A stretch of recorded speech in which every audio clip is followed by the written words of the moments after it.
So I am really curious what you came up with, but let me just go through these clips and then I'll show you what was my thought process and what all techniques I used to, put these clips together.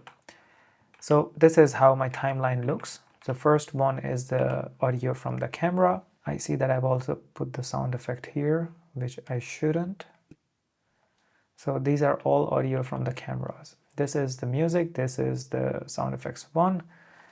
I can do SFX 2. Maybe I can also change the color of all the sound effects to, let's say purple. Now we have really separated the sounds and the audio. Let me show you what I came up with, and here it is.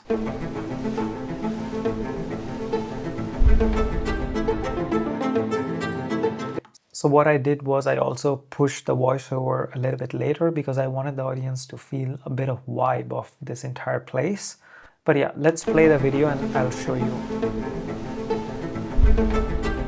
So here I kind of smoothened the audio from this clip and let it play until here. And then I kind of smoothen in and out from both of these clips. So how did you do? Just go in between, right click, and then you have the, you can change the smoothen in and out. There's an island, and just when the audio starts, I have reduced the volume of the music. There's an island just off the coast. Now here is the audio from this coast of the Netherlands. And when these birds are coming, I have introduced a whoosh. And this sound is a kind of a sound effect, which is a mixture of this and this, what you're listening now, because these are the bird sound effect, which was from this clip, which was really helpful. The Netherlands. A place shaped by wind. So here you see that the top clip from the birds is fading, and then this clip appears. And how I have done this is, kind of zoom in. If you also go to the video track, you can kind of fade them in, fade them out. So I wanted these birds to be kind of faded in and faded out from these clips. A place shaped by wind, sea, and silence. And here what am I doing is I'm kind of merging the audios of all the clips so that the audio is not really abrupt. Where the sky stretches endlessly. And here when I'm saying where the sky stretches endlessly, then I'm showing, of course, a wide shot. And then I'm also using this sound effect, hawk and eagle, which I have also provided you here in sound effects, hawk and eagle, this one. So it's like a really long eagle's voice. Where the sky stretches endlessly and the land moves to its own. And here I'm bringing the waves back again with an impact, which you cannot really hear it, but let's increase the volume and see. And the land moves to its own rhythm. Some call it peaceful. So yeah, I swiftly introduced the sound of the sea and then smoothly let it out by, just fade out. Others, magical. And here there's just audio from the camera. So I've kind of, merged them together. But everyone agrees, so here was a drone shot, so I can also just put it in same level, it doesn't matter. But everyone agrees, it's different. Unlike anywhere else in the country. They say you don't just visit Teso, you feel it. So that was a 30-second sequence.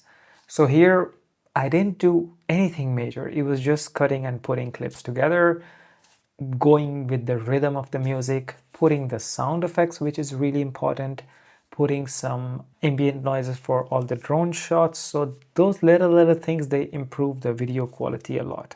So now you have learned how to put the clips together, how to cut them, how to use shortcuts in DaVinci Resolve. That is really important. So yeah, that's how you can make a sequence. But if you think we are going really quick, you can go back and revisit the last 2 chapters and then try to edit the sequence again, because you really don't need to do anything yet. You don't need to go to inspector panel. You don't need to do all sort of crazy editings. Whatever you have learned until now, you can make a cool sequence out of it. And in the next section, we're gonna be going through inspector panel. But let me show you one thing before. Say, for example, if you wanted to make a vertical video out of it, right?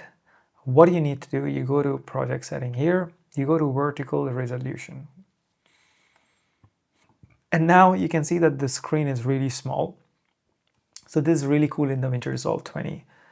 You can just click here, you see this arrow, and this vertical screen comes here. So now you have a full length view of the vertical. And I can get rid of this mixer, and I can also get rid of inspector. So it almost looks like a really big workspace, especially for vertical videos, which is really, really cool.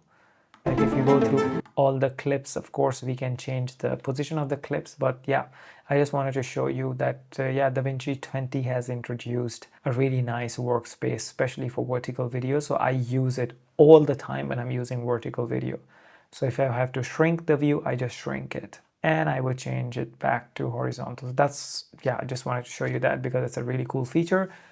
But this, what we have done until now, is just half of the editing. Now we have to put some effects. Now we have to, of course, also color grade. But now we have to also go to inspector panel, because that is a whole another game in DaVinci. But that is in the next chapter.